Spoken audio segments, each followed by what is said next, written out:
दोस्तों साइकोलॉजी के अनुसार लोग आपको सिर्फ दो कारणों से ही पसंद करते हैं। पहला, आप कितने कामयाब हो और दूसरा, आप कितने सुंदर दिखते हो। और वहीं पर दोस्तों एक शोध के अनुसार आपका हस्ताक्षर आपके आत्मविश्वास से पूरी तरह जुड़ा रहता है। जितना बड़ा आपका हस्ताक्षर होगा आपका कॉन्फिडेंस उतना ही अधिक होता है। तो दोस्तों क्या आप ऐसी साइकोलॉजी सीखना चाहते हो जो आपके जीवन में हर एक कदम पर आपके काम आने वाली है। जैसे जैसे आप वीडियो में आगे बढ़ते जाओगे गारंटी है आप कहोगे कि यह तो हमारी रियल लाइफ में होता है। आप जो बोल रहे हो बहस के लिए सुनने के लिए अच्छा है लेकिन प्रैक्टिकल नहीं है। बिल्कुल प्रैक्टिकल है।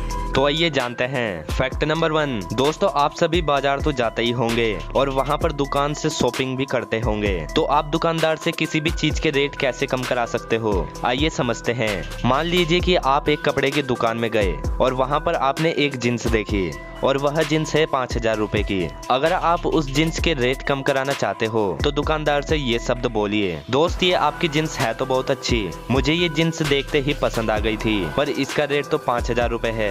अगर इसका रेट 3,000 रुपए होता तो मैं इसे पक्का खरीद लेता। दोस्तों इससे क्या होगा कि दुकानदार साइकोलॉजिकल प्रभाव के कारण आपसे आत्मिक रूप से जुड़ जाएगा और वो सोचेगा कि आपके पास 3,000 रुपए ही होंगे। और दोस्तों अगर दुकानदार को 3,000 रुपए में जींस को बेचकर कुछ थोड़ा भी मुनाफा होगा तो वो आपको उस जींस को 3,000 रुपए में ही दे देगा। दोस्तों कभी इस फैक्ट को ट्राई करके जरूर देखेगा।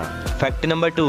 दोस्तों आप किसी न किसी के साथ बहस या डिबेट तो जरूर करते होंगे और हो सकता है कि आप लास्ट में हार मानकर बैठ जाते होंगे। वैसे अगर आप किसी ऐसे वाद विवाद को जीतना चाहते हैं तो बहस के दौरान अपनी बातों को जल्दी जल्दी बोलना सीखें। जैसे आप YouTube पर वीडियो की प्लेबैक स्पीड को बढ़ाते हो वैसे ही आपको अपनी बातों की स्पीड बढ़ानी है। इसका पहला फायदा तो यह है कि सामने वाला गलती से भी आपकी स्पीड नहीं पकड़ पाया तो आपकी बातों का उल्टा जवाब दे पाना उसके लिए असंभव हो जाएगा। और इसका दूसरा फायदा यह है कि अगर ये बहस कुछ लोगों के बीच हो रही है तो वहाँ पर मौजूद लोग आपकी तीव्र वाणी से प्रभावित हो जाएंगे और सबकॉन्शियसली वो आपको कॉन्फिडेंट समझ लेंगे। और वैसे भी दोस्तों जो बंदा अपनी बातों पर कॉन्फिडेंट होता है असली विजेता तो वही होता है। Fact number 3। दोस्तों अगर आप एक स्टूडेंट हो तो इस बात पर विशेष ध्यान दीजिएगा कि अगर एग्जाम में किसी क्वेश्चन का आंसर दे रहे हो तो उसकी स्टार्टिंग बिल्कुल दमदार तरीके से करें और लास्ट मतलब एंडिंग भी बिल्कुल सही दमदार तरीके से करें। बीच में अगर आप थोड़ा बड़ा चढ़ा भी देते हो इससे इतना फर्क नहीं पड़ेगा।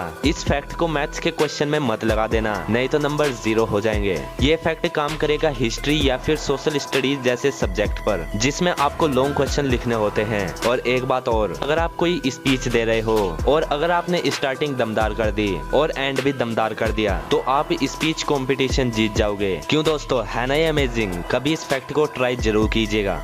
Fact number 4। दोस्तों अगर आपका अपनी पत्नी, मम्मी पापा, दोस्त या फिर भाई बहन किसी से भी आर्गुमेंट हो गया है, मतलब कि विवाद, झगड़ा, बहस, आप इसे कुछ भी कह सकते हो और उसमें आपका पॉइंट कमजोर है तो इस कंडीशन में आपके पास 3 ऑप्शन है। या तो आप बंदर बनकर सुनते रहो या फिर सॉरी सॉरी बोलते रहो और एक तरीका और भी है जिससे आप सॉरी बोले बगैर झगड़े को खत्म कर सकते हो, वो आपको किसी ने नहीं बताया होगा। और दोस्तों अगर ये आर्ग्यूमेंट आपकी पत्नी के साथ हो रहा है तो वो तीसरा तरीका यह है कि आप अपनी पत्नी को बोलो, यार आपने ये साड़ी आज कितने दिन बाद पहनी है, ये तो बहुत ही गजब लग रही है, बस झगड़ा खत्म। बाकी आप लोग समझदार हो। यही तरीका दोस्तों के साथ भी चलता है। जैसे किसी बात को लेकर आपका दोस्त आपको सुना रहा है तो उसे बोलो कि यार आपने उस दिन उस आदमी के साथ क्या बहस की थी, उसकी तो आपने बोलती ही बंद कर दी। बस इतना सुनते ही वो सारे झगड़े भुला देगा। बस आपका कहने का तरीका सही और प्रभावी होना चाहिए। दोस्तों अगर आपके आर्गुमेंट मम्मी पापा, भाई बहन, पति या दोस्त इनमें से किसी के साथ भी होती है